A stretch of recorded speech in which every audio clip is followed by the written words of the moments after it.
무역전쟁 다음으로 한일 무역전쟁이 수면 위로 떠오르고 있습니다. 일본이 강제징용 손해배상 판결에 대한 보복카드로 반도체 소재 수출 제재 조치를 꺼냈는데요. 이 외에도 어떠한 보복 조치들을 생각하고 있었는지 알아보았습니다. 이번 일본의 반도체 소재 수출 관련 제재 조치는 이미 5월에 일본 내에서 최종 결정되어 이를 진행하는 수순이라는 일본 언론 보도가 나오고 있습니다. 좀 더 거슬러 올라가 보면 2월부터 일본 여당의 우익들 쪽에서 한국 제재를 위해 한국에 급소를 쳐라 라는 말이 오고 갔다고 전해지는데요. 우리나라 반도체가 수출에서 차지하는 비중이 상당하기 때문에 이에 제재를 가하면 한국 경제에 충격이 갈 것이라는 판단을 했다는 것입니다. 실제로 삼성전자와 SK 하이닉스 등이 확보하고 있는 재고는 약 1개월분에서 3개월분 정도로 완제품 재고까지 포함을 해도 버틸 수 있는 기간은 3에서 4개월 정도라고 알려져 있는데요.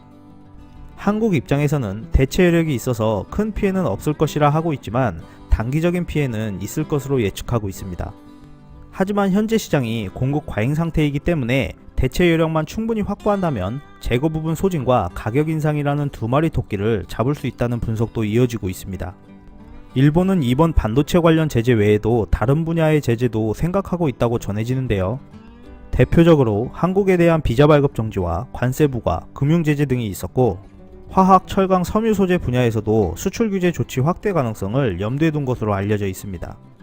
비자 발급 정지나 관세 폭탄 같은 경우는 일본 입장에서도 극단적인 카드로 경제적 파급력이 매우 커서 쉽사리 꺼내지 못할 것으로 예측하고 있는데요.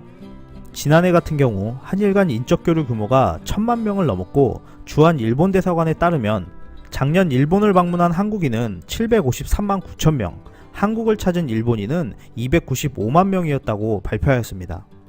또한 우리나라 인재들의 일본 취업자 수는 한국의 고용환경 악화로 증가하고 있었는데요. 현재 인력 부족으로 고생 중인 일본에서 한국 취업자를 제한해야 한다는 목소리와 일본에서 한국으로 돈을 송금시키지 못하도록 금지시켜야 한다는 주장까지 나오고 있습니다.